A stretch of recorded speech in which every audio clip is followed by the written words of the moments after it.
Vamos a orar, mis hermanos, para que el Señor nos hable y ministre a nuestros corazones. Amado Padre, soberano Rey, Dios de amor, qué bueno ha sido alabarte, Dios. Qué bueno ha sido cantarte estas canciones. La congregación centrada en ti, contigo allí, Señor, como el centro de nuestra adoración, como la razón de nuestra adoración. Qué bueno tú eres, Dios.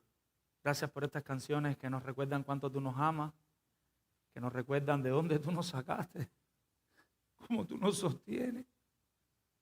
Que si hoy estamos aquí es gracias a ti, Señor. Padre, no te merecemos, Señor. Padre, tú nos salvaste por tu pura gracia, Señor. Abriste los ojos, Señor, y nosotros pudimos responder en arrepentimiento y fe, pero solo porque tú nos regeneraste, solo porque tú nos hiciste entender, Señor, la pecaminosidad que había en nosotros, y tú mismo nos diste la fe también para creer, Señor. Eres tan bueno, Dios. Y nosotros siempre dudando de ti, nosotros siempre fallándote, Dios. Padre, yo te pido por mis hermanos que están hoy aquí, Señor, llenos de ansiedad, cargados de preocupación. Padre, ayúdame a ser fiel al texto. Yo no quiero torcer el texto, pero por eso te lo estoy pidiendo ahora, que seas tú dándole paz a ellos, Señor, en la situación que están viviendo, Dios.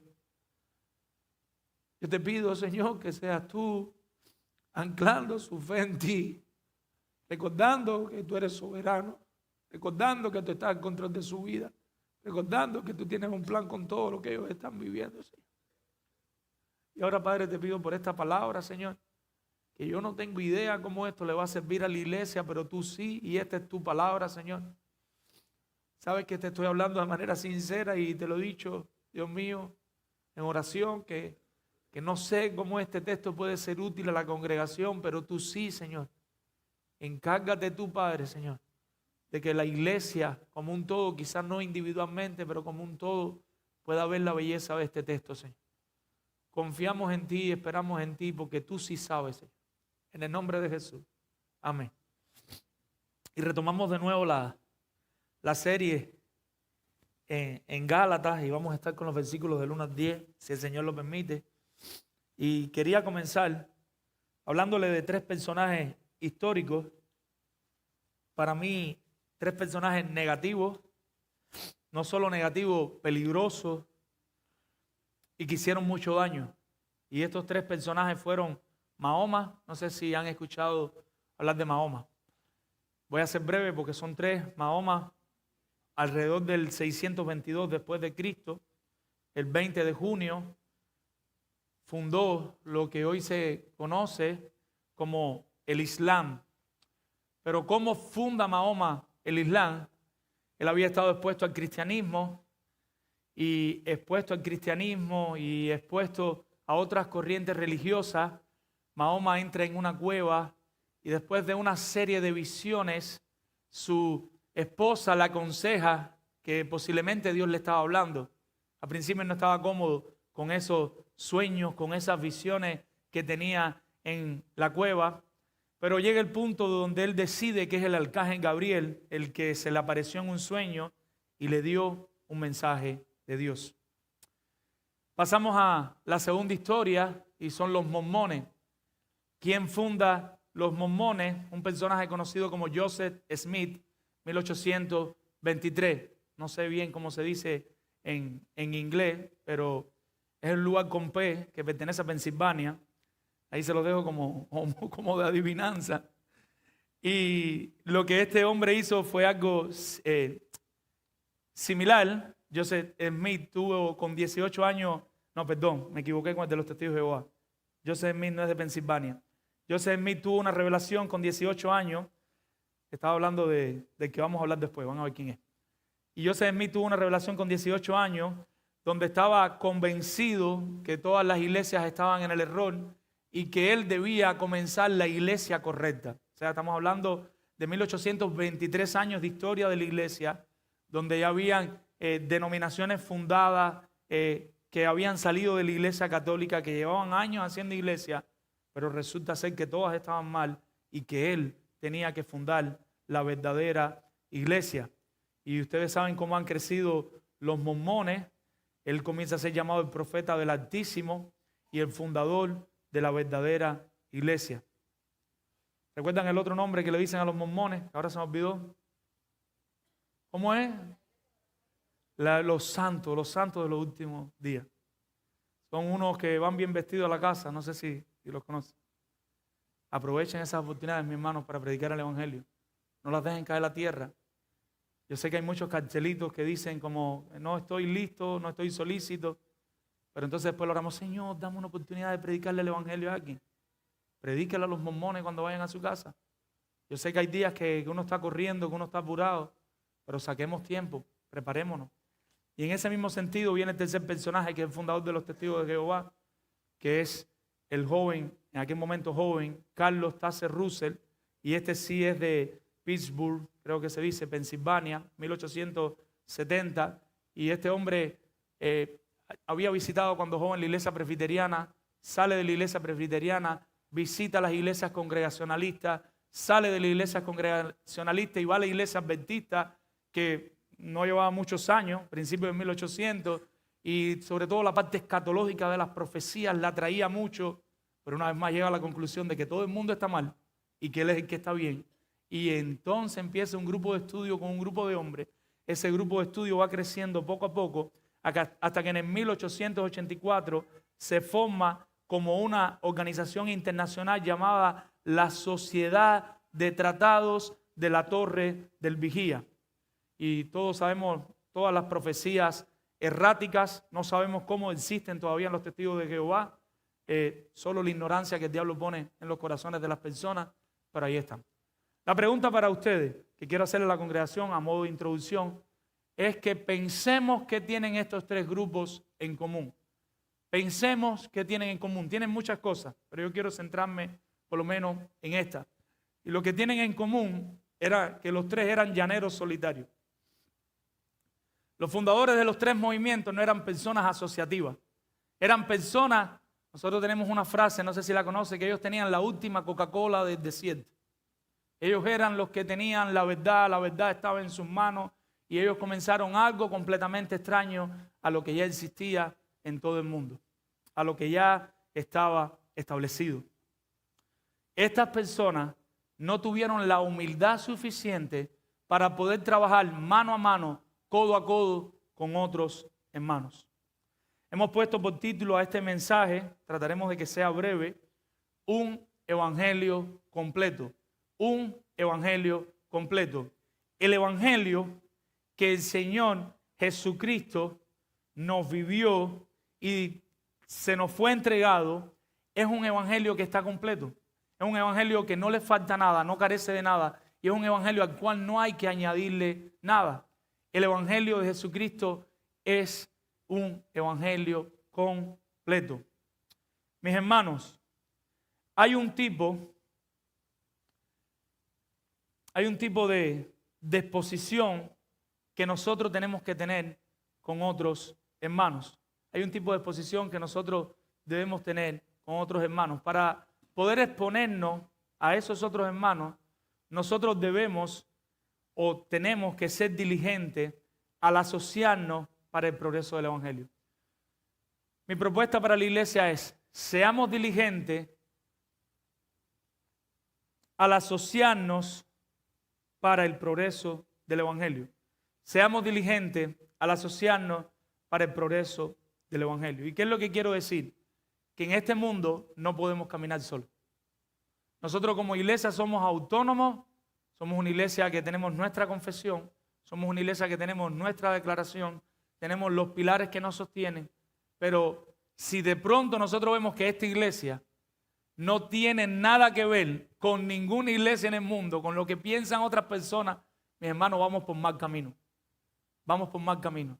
Necesitamos asociarnos a otro grupo de iglesias fieles, a otro grupo de iglesias sanas, para, aunque sigamos siendo una iglesia original, una iglesia en la cual gobiernan sus ancianos, en la cual tienen un gobierno congregacional liderado por ancianos, pero que también participa en la vida de otras iglesias y permite que otras iglesias también participen en su vida. Y en ese sentido, les decía que hay un tipo de exposición que debemos tener. ¿Cuál es esta exposición? La primera es la exposición de nuestras enseñanzas. Nuestra enseñanza. Ese es el primer punto y estaremos con los versículos del 1 al 5. De una manera asociativa, no de una manera que las otras personas te dirigen y te van a cambiar todo y te van a quitar todo, sino codo a codo, brazo a brazo, de manera asociativa deberíamos estar dispuestos a sentarnos con otros hermanos, a hablar juntos de lo que creemos, a hablar juntos de lo que pensamos y por qué lo pensamos así. Entonces vamos al primer punto.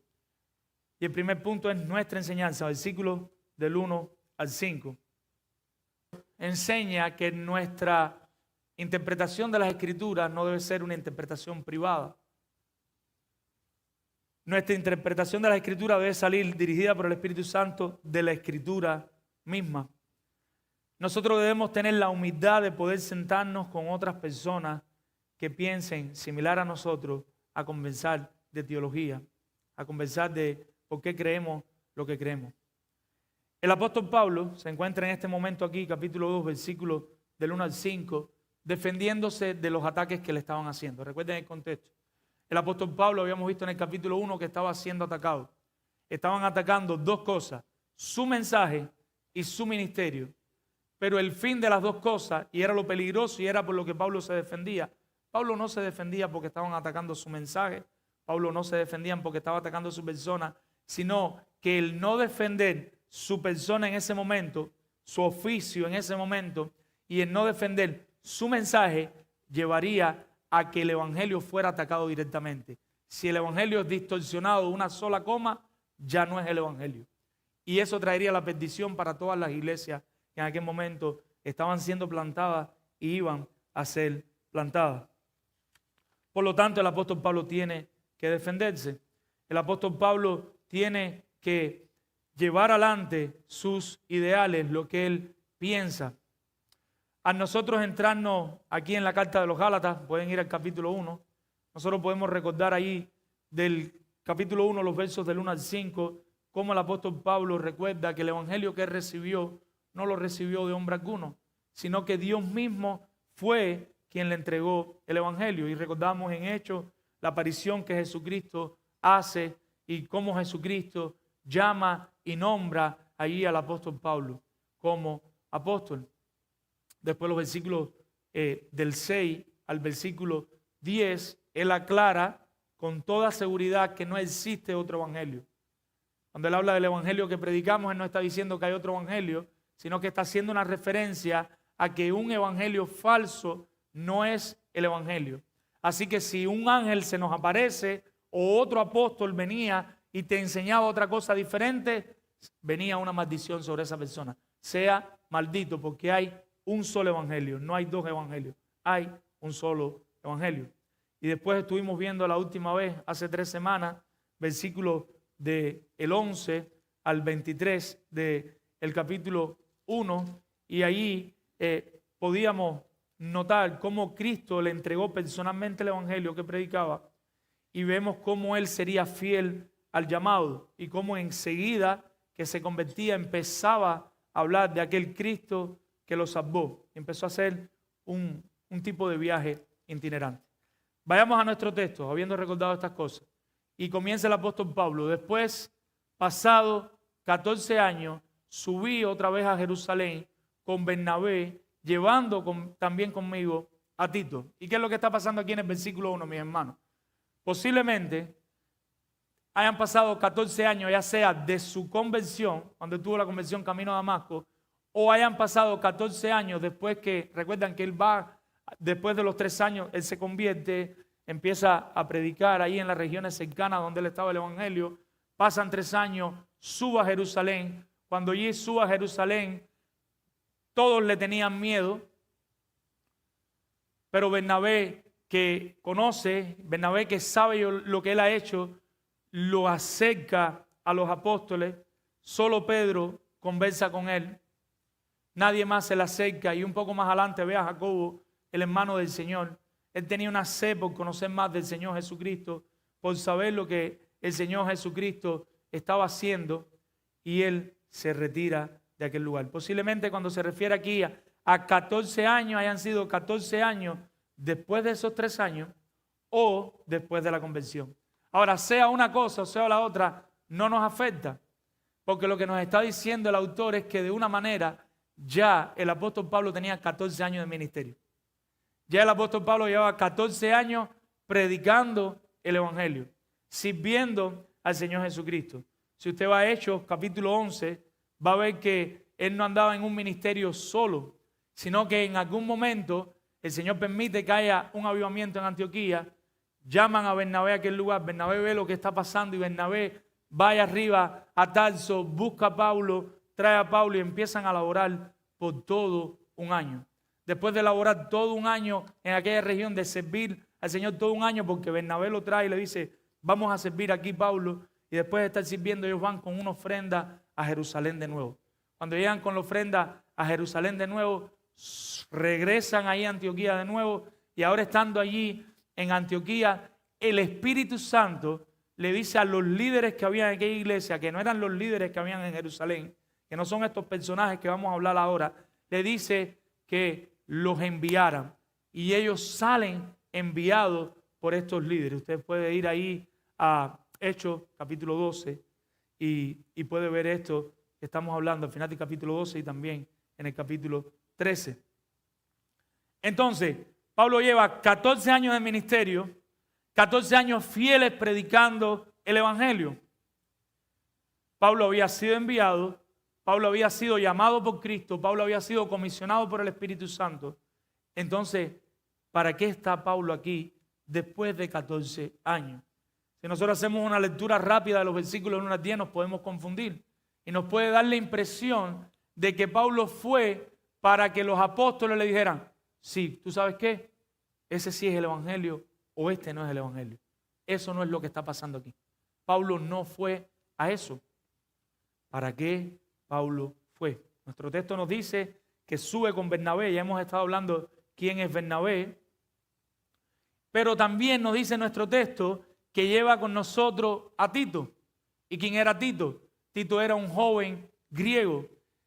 Y era peligroso llevarlo a Jerusalén en aquel momento, pero con todo y eso, él lo lleva, como veremos más adelante. Tito es fruto del evangelio. Tito es fruto de lo que el Señor estaba haciendo. Las personas, cuando él se reuniera con ellos ahí en Jerusalén, necesitaban ver el fruto del evangelio en el pueblo gentil. En este caso, Tito era griego, pero era parte del pueblo gentil. ¿Por qué lo hace? ¿Por qué entonces él va a los apóstoles? Si no va para decirle, mira, este es el evangelio, dígame si está bien o está mal, dígame en qué tengo que cambiar, qué es lo que necesito cambiar. ¿Por qué Pablo va hasta Jerusalén? Después de 14 años de ministerio, 14 años claro que el Señor lo había llamado, 14 años claro que el Espíritu Santo lo estaba usando para la gloria del Señor. Versículo 2.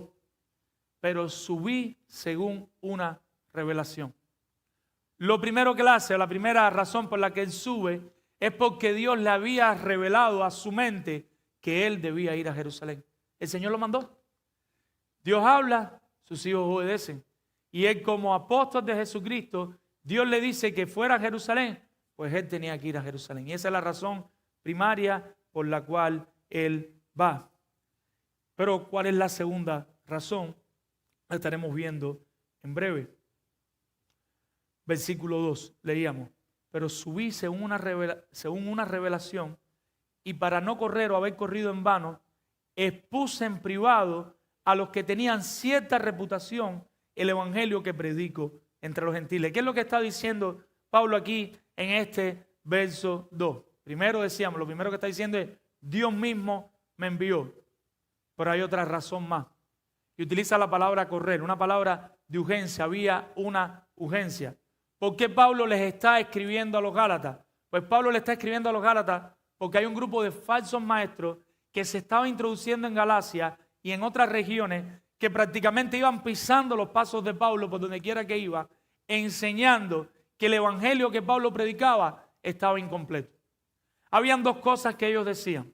La primera que decían era, sí, tienes que creer en el evangelio, pero tienes que circuncidarte. tienes que creer en el Evangelio, pero hay que guardar ciertos ritos de Moisés todavía. Y la segunda cosa que estaban diciendo es, Pablo es un apóstol, pero es un apóstol de segunda categoría.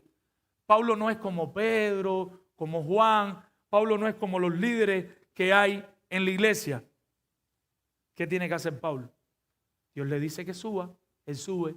Segundo, él tiene que ir para el bien del progreso del evangelio a reunirse con estas personas. ¿Por qué? ¿Por qué tiene que hacerlo? Porque si él no lo hacía, las personas podían creer que lo que esos falsos maestros estaban diciendo era verdad. Y las personas podían poner en duda el evangelio que él estaba predicando. Hasta los mismos apóstoles podía llegar ese rumor a ellos y ellos poner en duda qué era lo que Pablo estaba enseñando. Entonces lo que él está haciendo es reunirse con ellos para decirle con claridad cuál es el evangelio que él cree y cuál es el evangelio que él enseña.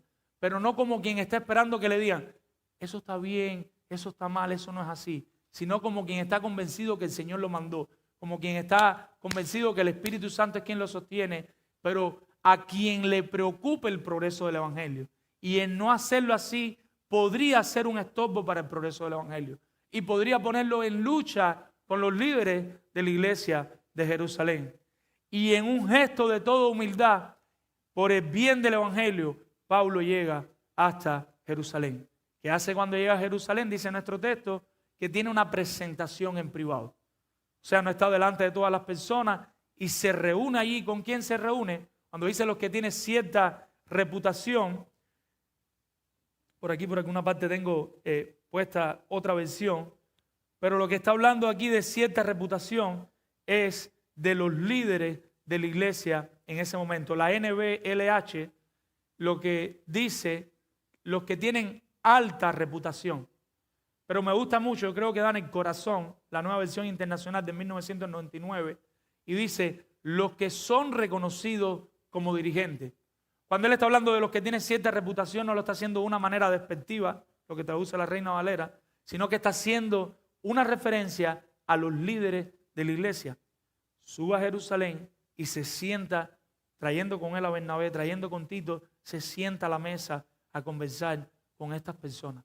¿Hablarle de qué? Del evangelio que yo enseño. Vamos a sentarnos para yo explicarles a ustedes cuál es el evangelio que yo entiendo. Y es un poquito diferente a estos autores que vimos anteriormente. Versículo 3. Mas ni aun Tito, que estaba conmigo, con todo y ser griego, fue obligado a circuncidarse. Ahora Pablo tiene con él a Tito, pero Tito no tiene que circuncidarse. Los que no saben lo que es circuncidarse, ¿saben lo que es, no? Es que hay niños, no me di cuenta. Entonces, tiene que ver con los hombres. Tiene que ver con los hombres. Pero esa no es la parte más importante. La parte más importante es la siguiente. Los maestros judaizantes entendían que aparte de oír y creer con fe, hacía falta ¿qué cosa? Circuncidarse. Sí, tú tienes que creer y tú tienes que arrepentirte. No tenemos problema con eso.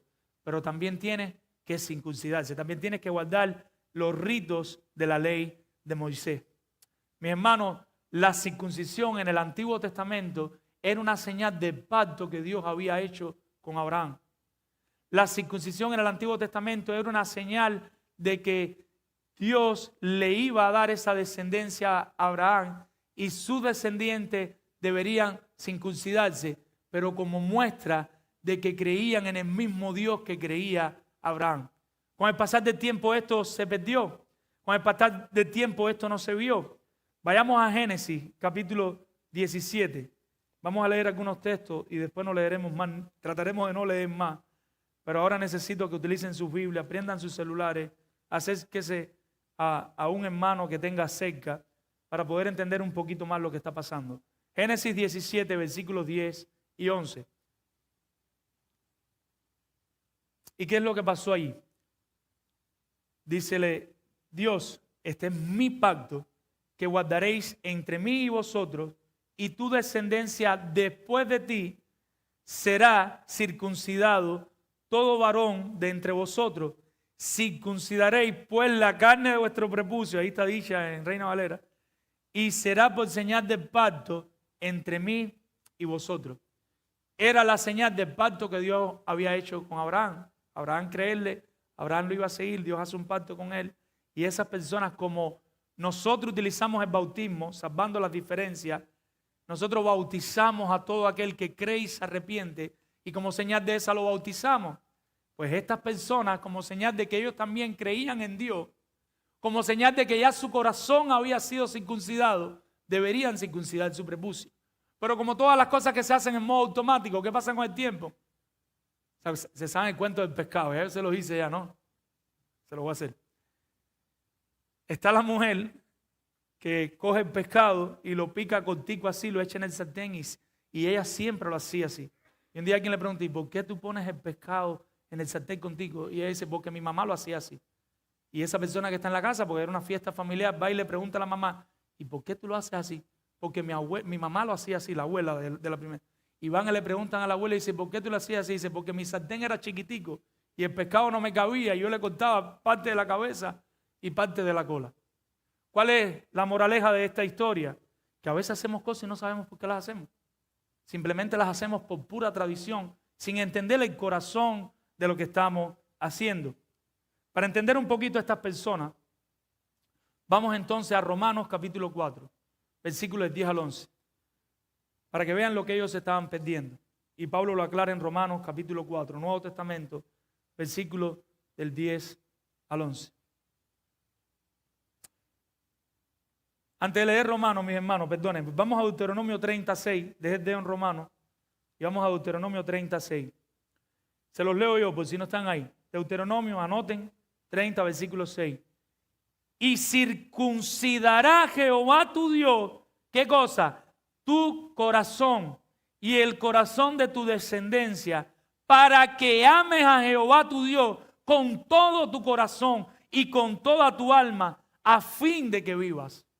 El punto de la circuncisión no era circuncidar el prepucio, no era el rito, era que estas personas deberían amar a Dios con todo su corazón, con toda su mente, con toda su alma. Y personas así, que eran seguidores del pacto que Dios había hecho con Abraham, que eran de la descendencia física en ese momento de Abraham, deberían circuncidarse también. Pero el punto no era el rito, el punto era el corazón. Ahora sí podemos ir a Romanos, ya con más revelación, con más entendimiento. El apóstol Pablo, que era un estudioso del Antiguo Testamento, que conocía el Antiguo Testamento como la palma de su mano, que memorizaba el Antiguo Testamento, dice el apóstol Pablo en Romanos 4, del 10 al 11. ¿Cómo pues? Puede empezar desde el nuevo, ahora vamos a responder. Él hace una pregunta. ¿Cómo pues le fue contada? ¿Qué le fue contada? Vaya al versículo 9. A Abraham le fue contada la fe por justicia. ¿Lo ven ahí? Lo tengo haciendo exegético ustedes. Versículo 9, al final, a Abraham le fue contada la fe por justicia. Y ahora él pregunta, ¿cómo pues le fue contada la fe por justicia a Abraham? ¿Estando con la circuncisión o en la incircuncisión? No en la circuncisión, sino en la incircuncisión. ¿Pero qué es lo que tú estás diciendo? Versículo 11. Y recibió la circuncisión como señal, mis hermanos, como sello de la justicia ¿de qué? De la fe que tuvo, estando como incircunciso. ¿Cuándo creyó Abraham a Dios? ¿Circuncidado o sin circuncidarse? Cuando todavía no se había circuncidado, ni había que circuncidarse. En ese momento le creyó a Dios con todo su corazón y con toda su mente. Y después como sello es que empiezan a circuncidarse para que fuese padre de todos los creyentes no circuncidados, a fin de que también a ellos la fe les sea contada por justicia. Y esto es precioso, porque la fe de Abraham es la misma fe que debemos tener nosotros, y es la misma fe que nos justifica a nosotros, porque por eso él es justificado por la fe, no por la circuncisión. Y ahora nosotros entramos ahí también, no solo la descendencia física de Abraham, que debería circuncidarse como una señal. Gálatas capítulo 5, estamos en nuestro texto, pero avanzamos un momentico al capítulo 5, versículo 6. ¿Y qué es lo que dice? Ya Pablo más adelante, cuando vamos a llegar ahí algún día si el Señor quiere, pero ya como que ya Pablo no aguanta más. Es como cuando tú empiezas a conversar con una persona de esta que está en una secta religiosa y tú le tratas de explicar amablemente y tú se lo pones en colores y bonito, pero no entienden ni atrás ni adelante porque ellos están programados para no entender. Y ya cuando llega el capítulo 5, versículo 6, Pablo le dice, porque en Cristo Jesús, mira, como nosotros decimos el guajiro, que ya está, ya que no da más. Porque en Cristo Jesús ni la circuncisión vale algo, ni la incircuncisión, sino la fe que obra por el amor. ¿Qué más quieren? ¿Qué más necesitan?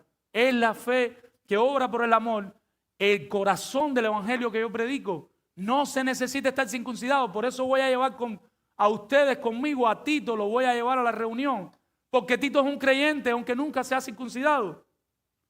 Y avanzamos a Gálatas 6, versículo 12, que algún día llegaremos también, y en el 12 le dice, ¿qué era lo que pasaba?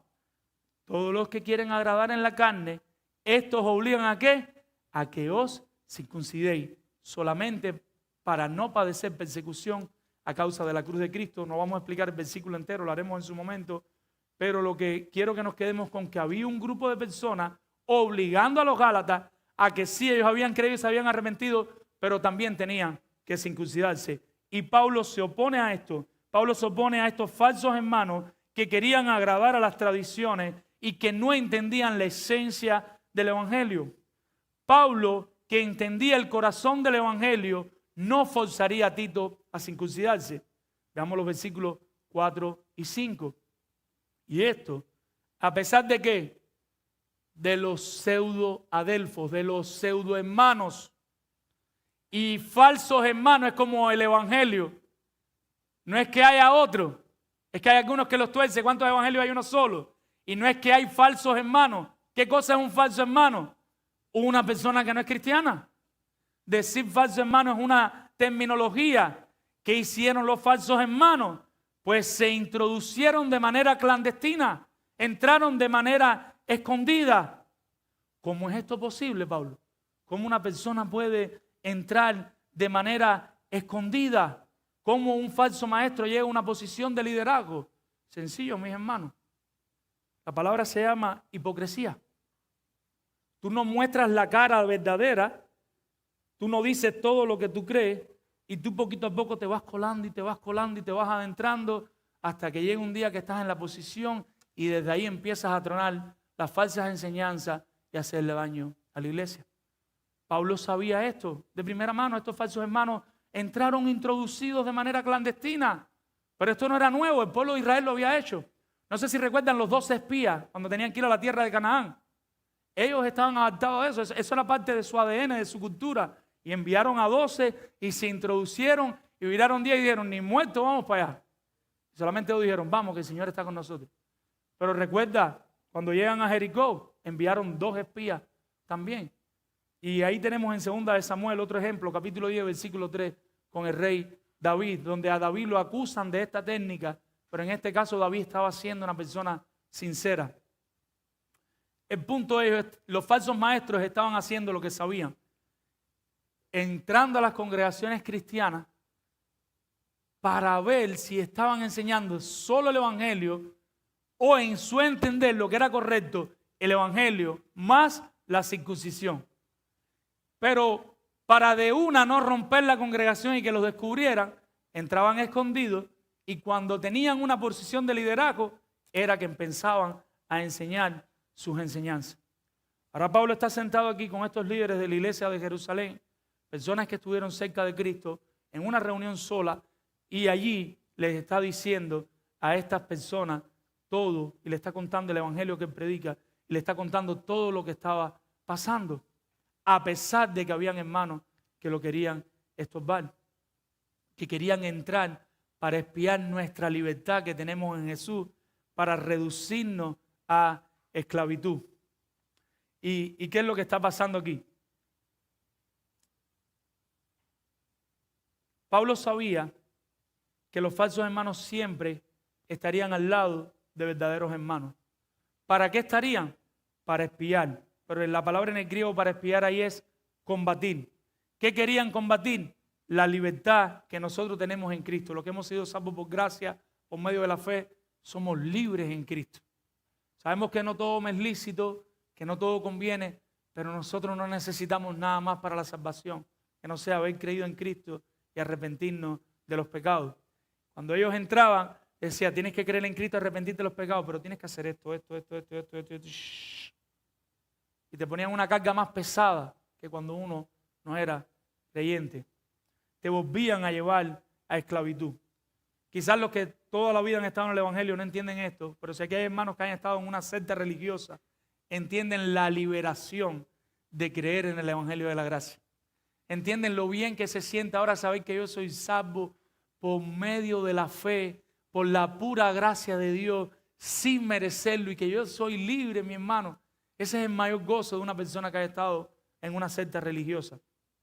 Estas personas querían hacer ciertas cosas para ganar en favor de Dios y querían que todos hicieran lo mismo. Versículo 5. A los cuales ni por un momento accedimos a someternos para que la verdad del Evangelio permaneciese con vosotros.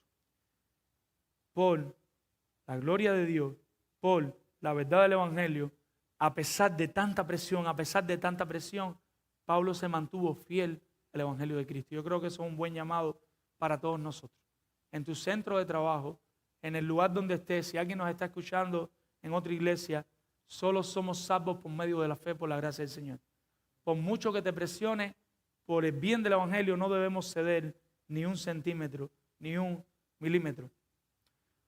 ¿Por qué? Pablo lo dice, porque la verdad del Evangelio no se lo permitía, para que la verdad del Evangelio permaneciese con vosotros. Y también por amor a ellos, por amor a todos los que ya se les había predicado el Evangelio, a todos los que se habían acercado a Cristo solo por medio de la fe.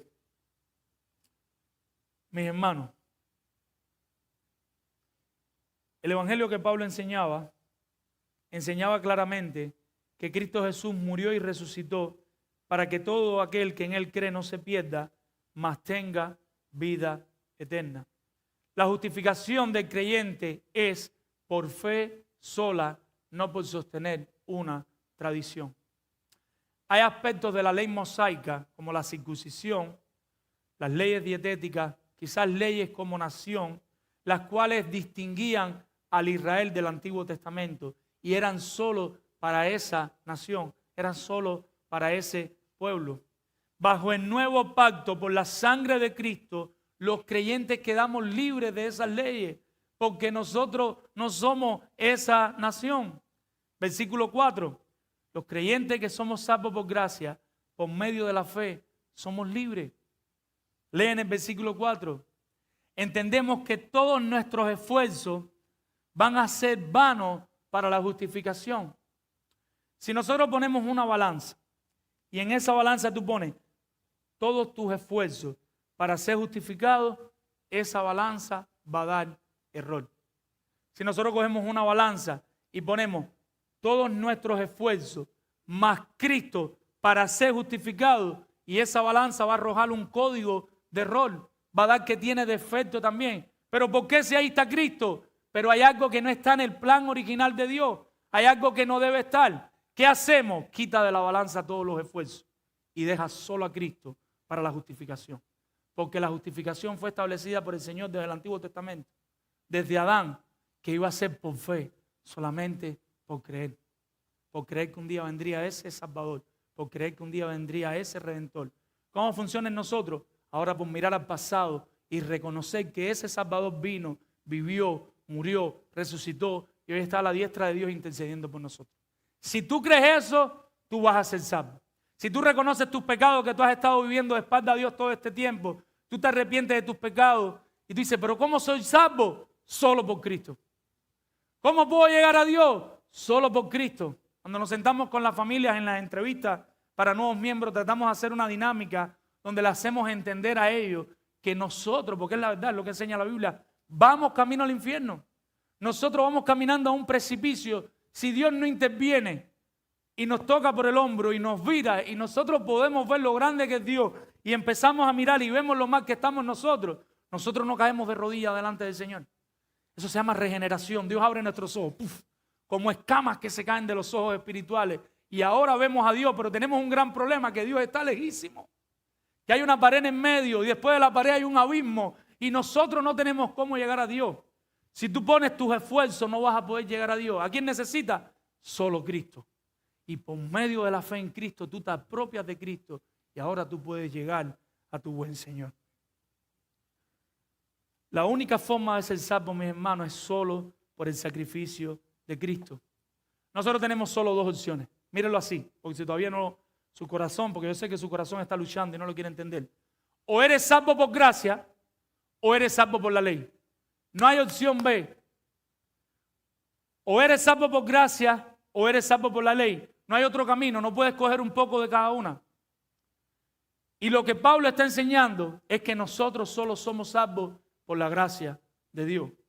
No hay otra manera de ser salvos. La justificación es solo por la fe en Cristo, no por obra. El evangelio está completo, es lo que Pablo quiere demostrarnos en esta primera parte. El evangelio está completo, no tiene defecto, no hay nada que añadirle. Por eso con toda confianza me siento con los líderes de la iglesia que están ahí en Jerusalén y les digo, mira, este es el evangelio que yo creo. Estas personas me han estado siguiendo, aquí está Tito conmigo, él es un verdadero creyente, aunque no sea circuncidado. Él lo podía hacer con confianza. Él no venía a buscar ese sello de que ellos le dijeran, oh sí, mira, cambia esto, pon esto, sino que viene con confianza, de manera asociativa, a acercarse a ellos, pero entendiendo que el evangelio que él tenía era el evangelio de la gracia y que el evangelio de la gracia era el real, aunque viniera un ángel, aunque viniera otra persona a tratar de distorsionarlo. Hay cosas que ya yo quisiera explicarle, pero la carta no las explica. Y lo que vamos a hacer es esperar que lleguemos ese día, ese capítulo, esos versículos y explicarlo. Pero en mi corazón el deseo es seguir ahí y llegar ya al capítulo último de Gálatas, pero no funciona así. Los que estuvieron en el taller me pueden entender un poquito más. Vamos a llegar hasta donde llegue el texto y confiemos en el Señor. Pasemos al segundo punto. Y hemos dicho, seamos diligentes al asociarnos para el progreso del evangelio. Seamos diligentes al asociarnos para el progreso del evangelio. Entonces, eso va a llevar que debemos exponer por el fin del evangelio algunas cosas. Vamos a poner sobre una mesa. ¿Qué es lo primero que vamos a poner en esa asociación? Nuestras enseñanzas, para ver que estamos en una enseñanza común entre todos. ¿Qué es lo segundo que vamos a poner sobre la mesa? Nuestro llamado, para ver que es un llamado genuino. Y ese es nuestro segundo punto, nuestro llamado. Versículo del 6 al 10. Versículo del 6 al 10. Y este lenguaje es un lenguaje un poco engañoso, porque puede dar la impresión de, a medida que usted va leyendo solo, de que como que Pablo está molesto con los apóstoles. Pablo no está molesto con los apóstoles. Pablo está buscando la gloria de Dios. Pablo está molesto con los falsos maestros. Pablo está molesto con los judaizantes. Y Pablo en todo tiempo lo que quiere es darle gloria a Dios. Darle gloria a Dios. Es bueno leer esta porción, quizás con diferentes versiones, con otras versiones, para poder traer más claridad. Versículo 6. En la nueva versión internacional, en esta ocasión creo que nos va a traer un poquito más de claridad. Dice la nueva versión internacional. En cuanto a los que eran reconocidos, aquí está hablando, suena como fuerte para nosotros, los que tenían reputación, los que eran reconocidos como personas importantes dentro de la iglesia, pronto veremos quiénes son en Jerusalén. Aunque él aclara, porque él está buscando la gloria de Dios, no me interesa lo que fueran, porque Dios no juzga por las apariencias, no me impusieron nada nuevo. No me impusieron nada nuevo. ¿Qué es lo que está diciendo Pablo aquí? Que él, le está diciendo ahora a los Gálatas, recuerda que esta carta se le está escribiendo a los Gálatas, que cuando él se reunió con esos líderes de la iglesia de Jerusalén, sin importar lo que ellos sean, pero él se sentó con ellos y esas personas no le enseñaron nada nuevo a él. No había una enseñanza nueva que agregarle al evangelio que él estaba enseñando. ¿Entienden bien ahora? Este es el evangelio que yo enseño. Ellos no me dijeron nada nuevo que yo tenga que introducir. Vamos a hacer un paréntesis. Cuando él dice en la Reina Valera, porque Dios no hace acepción de personas, ¿a qué se está refiriendo? No lo vamos a buscar por una cuestión de tiempo, pero se está refiriendo a Deuteronomio 10:17. Hay una cita directa a Deuteronomio 10:17. Del mismo modo que la señal externa de la circuncisión no determina quién pertenece al pueblo de Dios. O sea, para ser del pueblo de Dios da lo mismo si tú estás circuncidado como si no está circuncidado. Dios no hace acepción de personas. En ese mismo punto, el prestigio del mundo tampoco es importante para Dios. ¿Qué quiere decir eso? Recuerden, ¿por qué lo estaban juzgando los falsos maestros? Están diciendo, tú eres un apóstol de segunda categoría. Como tú no estuviste con Cristo, tú dices que te llamaron después. ¿Cuál es el mensaje de Pablo a los Gálatas? Miren, mis hermanos, el prestigio, eso no es importante para el Señor. Para nosotros es importante el pastor que más like tiene en YouTube, el que más view tiene, esto, lo otro. Para Dios no funciona así, mis hermanos. Para Dios es diferente. Y Pablo lo sabe. El hecho de que él no haya estado con Cristo caminando no lo hacía un apóstol de segunda categoría, porque su apostolado dependía del llamado de Dios, de la confirmación del Espíritu Santo, de otros hombres que vieron esa gracia de Dios en él en un momento y lo enviaron. Y él estaba confiado y seguro en eso. Y por eso es que él le dice, Dios no hace acepción de personas. Yo soy tan apóstol como ellos. Por eso empieza la carta, versículo 1. ¿Cómo le empieza? Pablo, apóstol de Jesucristo. Y no siempre le empiezan las cartas así.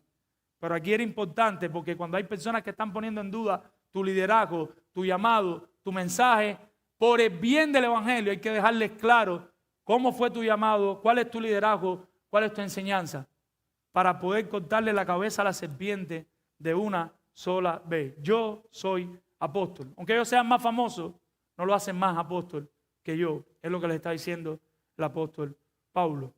Versículos 7 y versículo 8. Antes, por el contrario, como vieron que a mí me había sido encomendado el evangelio de la incircuncisión, como a Pedro el de la circuncisión, escuche bien, pues el que actuó en Pedro para el apostolado de la circuncisión, actuó también en mí para con los gentiles. Ellos pudieron ver que el mismo Dios que había actuado en un momento determinado en Pedro y le había dado un liderazgo protagónico desde Hechos capítulo 1 para que llevara el mensaje entre los judíos, ese mismo ellos podían ver que es el que estaba actuando en Pablo para que él fuera a los gentiles y le predicara. Recuerda, hasta ese momento, ¿cuál había sido el ministerio de Pablo? Había sido cerca de Tarso, había sido en la región de Antioquía, había sido arriba, Siria, Cilicia, toda la región de arriba, allá estaba su ministerio, lleno de personas que en su mayoría no eran judíos. Ahora, ojo con esto. ¿Y qué es lo que les quiero decir? El ministerio de Pablo era ir a los gentiles. Ya Dios lo está utilizando ahí. Como el ministerio de Pedro era ir con los judíos. Ahora, su ministerio, no su mensaje. ¿Qué quiere decir esto? Es su ministerio, no su mensaje.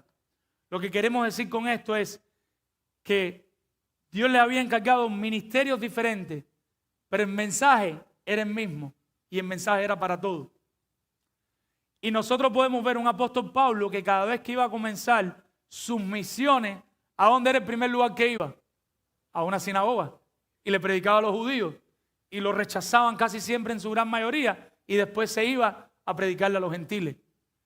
Porque su mensaje no era exclusivo para uno o para otro. Su mensaje era para que todo aquel que en él cree no se pierda, mas tenga vida eterna. Y él le predicaba a todos.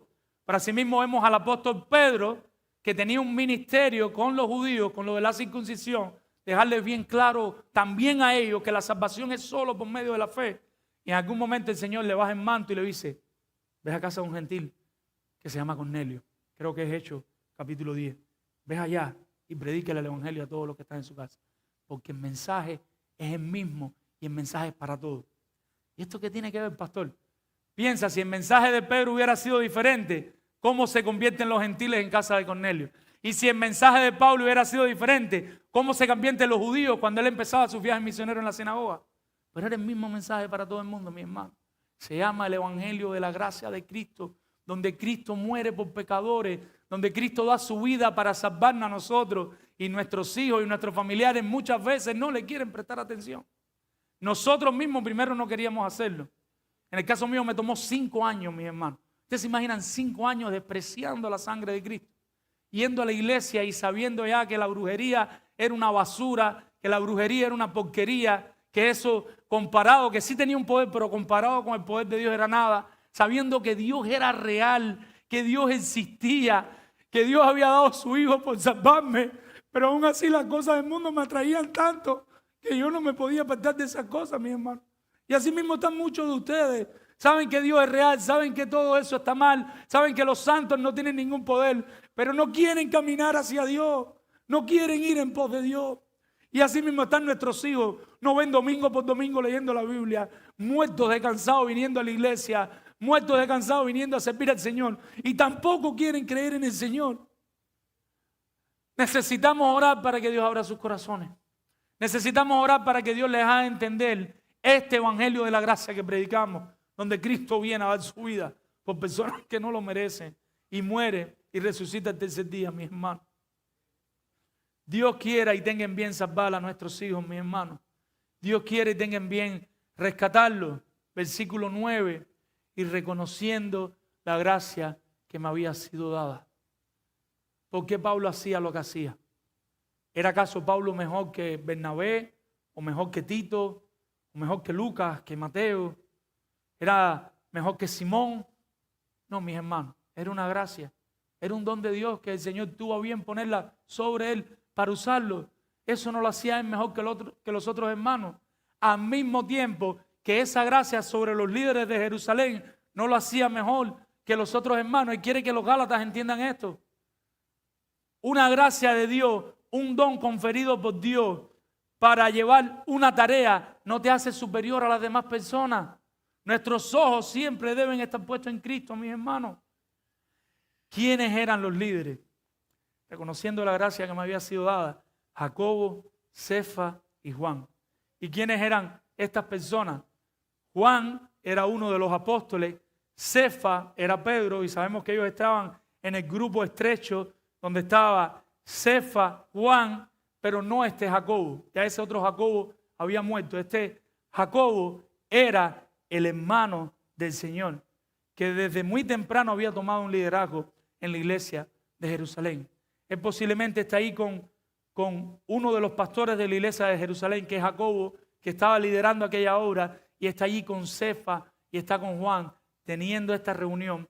Y en medio de esta reunión, donde ellos están solitos, la Biblia no dice si habían otras personas, pero no era un grupo grande, ahí ellos dicen, de verdad este hombre tiene la gracia de Dios con él. De verdad este hombre recibió el apostolado. Y como si ellos reconocían eso, estos falsos maestros los iban a acusar a él de que él era un apóstol falso o de que su mensaje no era el mensaje verdadero. ¿Y qué hicieron estas personas? Eran considerados como columnas, una metáfora de liderazgo. Eran las personas que llevaban el estandarte, que iban adelante allí con el evangelio, que las personas los estaban siguiendo y ellos iban adelante predicando. ¿Qué hicieron ellos? Nos dieron a mí a Bernabé la diestra, otra metáfora más, en señal de compañerismo para que nosotros fuésemos a los gentiles y ellos a la circuncisión. ¿Qué es lo que está diciendo aquí? Le dieron diestra en señal de compañerismo. Es una metáfora para decir que le daban su confirmación para que siguieran llevando a cabo su llamado en una sociedad con un mensaje en común. Eran compañeros en el evangelio. En este punto a los apóstoles no le queda duda de que tanto ellos como Pablo eran compañeros que predicaban el mismo evangelio. Mis hermanos, Pablo no era un llanero solitario.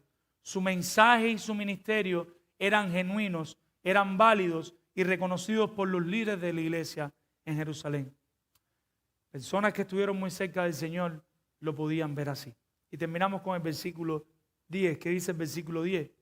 Solamente nos pidieron que nos acordásemos de los pobres, lo cual también procuré con diligencia hacer. Cuando habla aquí de nos pidieron que nos acordásemos de los pobres, no está hablando de todos los pobres de Oriente, de aquel lugar donde vivían, de todos los pobres de Europa Occidental, sino que está hablando de los pobres del pueblo del Señor. Está hablando que en su ministerio se acordaran de las personas que tenían necesidad dentro de la iglesia. Cuando nosotros vamos a Hechos capítulo 11, versículos 27 al 30, usted va a ver ahí cómo viene un profeta y empieza a anunciar que en Jerusalén iba a venir un hambre y una gran necesidad. Y cuando llega al versículo 30 del capítulo 11, ves como Pablo y Bernabé fueron ya a llevar esta ayuda que habían recogido entre todos los hermanos para las personas necesitadas. Cuando Pablo le escribe a los Romanos, capítulo 15, versículo 16, Romanos 15, 26, Pablo celebra y anima con gozo la generosidad que tenían los hermanos de Macedonia y Acaya. Dice que Macedonia y Acaya hicieron con buena gana una ayuda para los pobres entre los santos. O sea, él se está refiriendo a la ayuda a los creyentes. Ahora, ¿por qué? Usted lee el versículo 10 y usted dice, ¿qué tiene que ver el versículo 10 con los otros 9 versículos? ¿Qué tiene que ver una cosa con la otra? Sí tiene que ver. ¿En qué sentido tiene que ver? ¿Por qué Pablo está diciendo esto? Porque recuerde que estas personas al evangelio de la gracia, ¿qué querían hacer? Añadirle otras cosas. Y lo que él está diciendo, después de terminar esta reunión, de yo enseñarles cuál es el evangelio de la gracia que predico, de ellos estar 100% de acuerdo que ese es el único evangelio que hay, que no existe otro, de ellos darnos la diestra, enseñar de compañerismo, de asociación. Estamos juntos en esto, Pablo.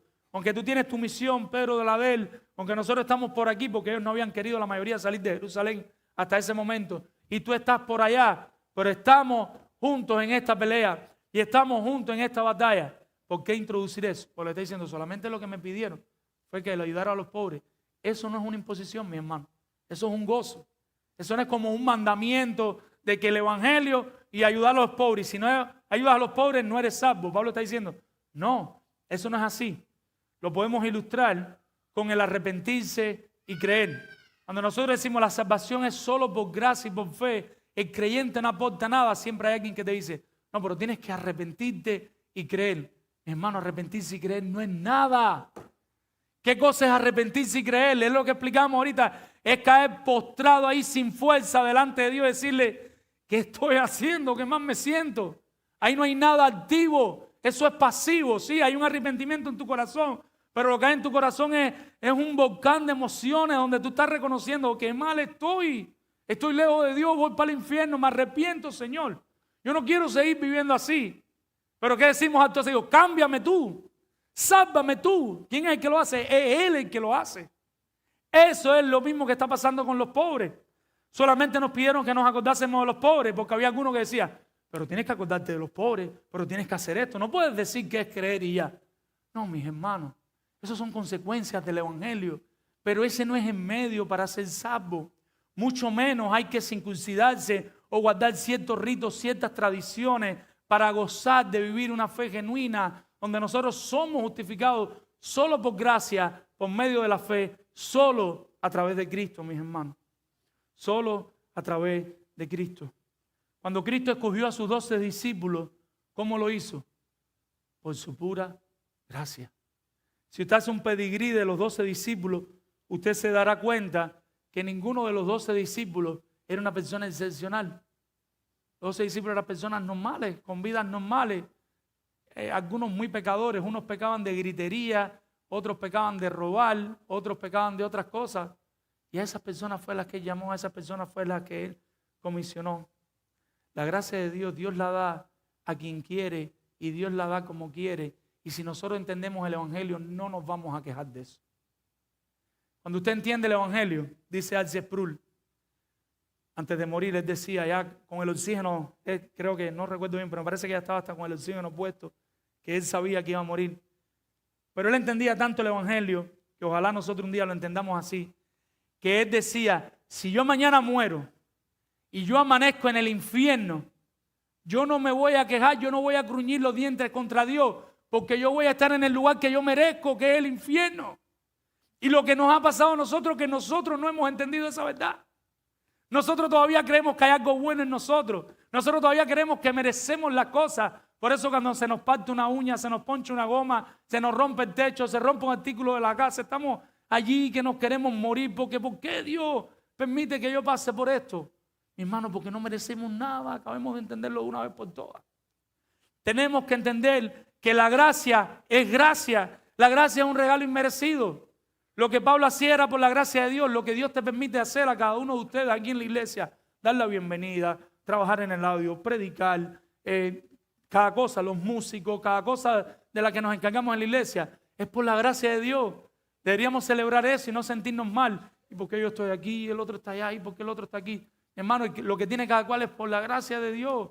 Gocémonos de eso y pidámosle a Dios que nos utilice donde quiere. Padre, estoy aquí en tus manos.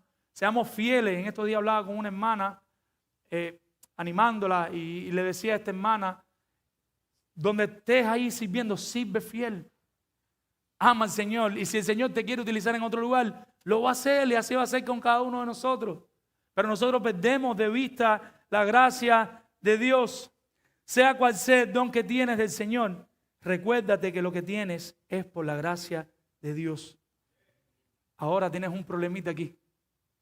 Todos los que están aquí, según la Biblia, al menos tienen un don. Por lo menos uno tiene. ¿Qué estás haciendo con ese don que te fue entregado por la gracia del Señor? A veces hay una persona muy querida con la cual tenemos algunas conversaciones de este tema. Y yo sé que ella evidentemente tiene un don, pero ella me dice que no lo tiene. Y yo le digo, el Señor te lo va a quitar. No sé, porque si Él te lo dio y tú no lo usas, o por lo menos te vas a rendir cuenta el día que llegues a su presencia. Porque los dones que el Señor nos dio no es para guardarlos debajo de la tierra. Es para ponerlos al servicio del Señor. Mis hermanos, ustedes están llenos de dones y talentos que la iglesia local necesita. A Pablo le dio por gracia el apostolado, pero ustedes por gracia le han dado otras cosas. ¿Qué van a hacer con esos dones, mis hermanos? ¿Hasta cuándo los van a tener en la caja fuerte guardados? Pongamos nuestros dones al servicio del Señor. Algunas aplicaciones más, mis hermanos, para concluir. Mis hermanos, cerciorémonos que nosotros no tenemos la última Coca-Cola de los vidos. Cerciorémonos que el evangelio que estamos predicando lo hayamos recibido del Señor, haya sido confirmado por otras personas y podamos sentarnos de manera asociativa a conversar con otras personas de eso que creemos. Cerciorémonos de eso, mis hermanos. Imagínense que el Señor lo pone usted en una posición de liderazgo, ya sea como plantador en la iglesia local, en otro país, en cualquier situación. Y usted nunca se ha sentado con nadie a conversar del evangelio que usted cree. Nunca nadie lo ha visto predicando, nunca nadie le ha visto a la diestra enseñar de compañerismo. Y de pronto usted está enseñando herejía, pero nadie lo sabe porque usted no se ha asociado con nadie. ¿A qué me refiero?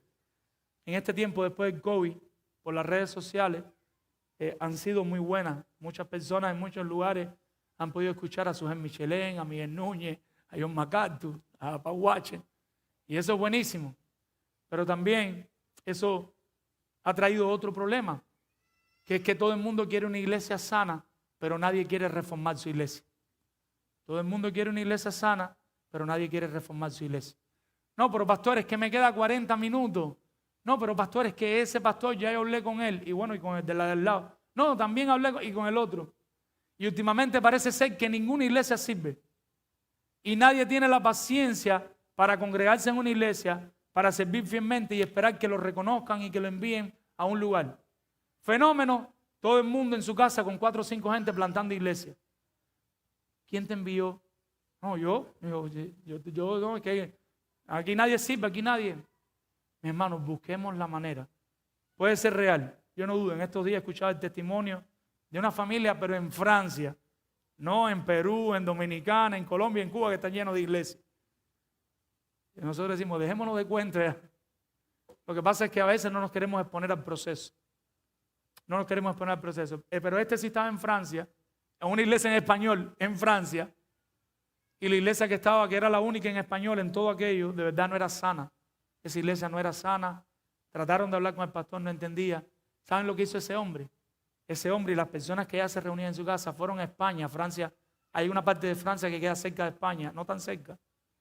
Y fueron a Barcelona a ver a David Barceló. Y a los pastores de allí le dijeron, mira, esta es la situación que tenemos. Y esas personas se expusieron a un proceso riguroso. Algunos de ustedes conocieron a uno de los pastores que pastorea con David Barceló cuando fuimos a Miami, el estomatólogo, Chan, no recuerdo su apellido. Jairo, Jairo Chan, algo así es el nombre de un hombre tremendo, lo tuvimos cerca, conversamos con él, lo vimos enseñar, un hombre humilde. Ese hombre fue hasta Francia varias veces a visitarlo, ellos tenían que ir allá. Fue un proceso hermoso, rindieron cuenta hasta que al final le dieron la diestra enseñar de compañerismo. Mi hermano, en esta era del individualismo y de las cosas rápidas, cuidemos nuestros corazones. Cuidemos nuestros corazones. Analicemos de verdad nuestros corazones. Si el problema está en nosotros o está en otro lugar. Si otros hermanos fieles no ven el llamado en nosotros, démosle gloria a Dios. Glorifiquémoslos en otras áreas. No es más importante el que trabaja en el ministerio que el que trabaja en un empleo secular. Es tan importante el trabajo que tú haces de lunes a viernes como el trabajo que hace un misionero, un pastor o un plantador. Vivamos sin dicotomía. No estamos llamados a ser un llanero solitario. En la libertad cristiana, cada padre puede decidir circuncidar a su hijo o no. Creo, no recuerdo bien, pero oí un predicador, y esto es lo más peligroso, que se lo oí un predicador, no un médico, decir que la circuncisión tiene ciertos beneficios, que evita el cáncer de próstata. Aclaro que no lo he oído de un doctor. Y puede que un padre decida cuando el niño nace circuncidarlo. En la libertad cristiana ese padre lo puede hacer. Pero puede que haya otro padre que diga, no le toquen el órgano genital al niño, yo no quiero que sufra, eso no es parte de mi cultura. Para la justificación, no importa si uno se circuncidó o el otro no se circuncidó. No interesa porque la justificación es por medio de la fe. Si lo hiciste por una cuestión de salud, pues gloria a Dios. Si el otro no lo quiere hacer por una cuestión de su familia o de que no lo ve necesario, de que no lo quiere exponer al dolor, podemos vivir en la libertad cristiana con eso. Mantengámonos fiel predicando el evangelio a pesar de las presiones externas. Mis hermanos, esto quizás no es para todos, pero quizás sí. Y como pastor, nosotros sufrimos mucha presión a veces de la parte de afuera. Porque nosotros entendemos el evangelio de la gracia, queremos el evangelio de la gracia, pero otros pastores se pueden hasta molestar porque tú estés enseñando el evangelio de la gracia. Al punto de empezar a apretarte y a presionarte. ¿Pero por qué esto? ¿Pero por qué lo otro? Porque es lo que enseña la palabra de Dios, mi hermano. Y eso a veces nos va a traer problemas, pero puede que usted le esté pasando en su familia. Mantengámonos fieles, mis hermanos. Mantengámonos fieles en el evangelio de la gracia. No cedamos a las presiones externas. Prediquemos el evangelio a todas las personas que tengamos delante. No importa si es la suegra, si es el suegro, predíquele el evangelio a todos. Siempre que podamos, ayudemos a nuestros hermanos con las necesidades en la iglesia local y también hagámoslo en otros lugares fuera de la iglesia local. Y aquí es lo que me estoy refiriendo con esta aplicación, es lo que hemos hecho como iglesia, que hemos ayudado a la escuela en República Dominicana, hemos ayudado en la misión dental, que fueron con la doctora Cruz a Costa Rica, hemos ayudado a Cuba en varias ocasiones, hemos ayudado en Colombia, en la misión en el Amazonas. Mis hermanos, esos hermanos tienen más necesidad que todos nosotros juntos. Nosotros tenemos algunas necesidades, pero esos hermanos tienen más necesidad que nosotros. Seamos fieles ayudando a esos hermanos. Vamos a orar. Padre, Señor, en esta hora te damos gracias por tu palabra, Señor. Yo te lo decía al principio y te lo digo ahora al final. No sé cómo esta palabra puede serle útil quizás a otras personas como otros textos, pero tú eres soberano y tú sabes ministrar a tu pueblo mejor que nosotros. Aunque no entendamos, permite que esta palabra no regrese vacía y que dé fruto, a pesar del predicador, a pesar del pasaje que toque. Habla a los corazones. Perdona nuestros pecados. En el nombre de Jesús, amén. El Señor les bendiga, mi hermano.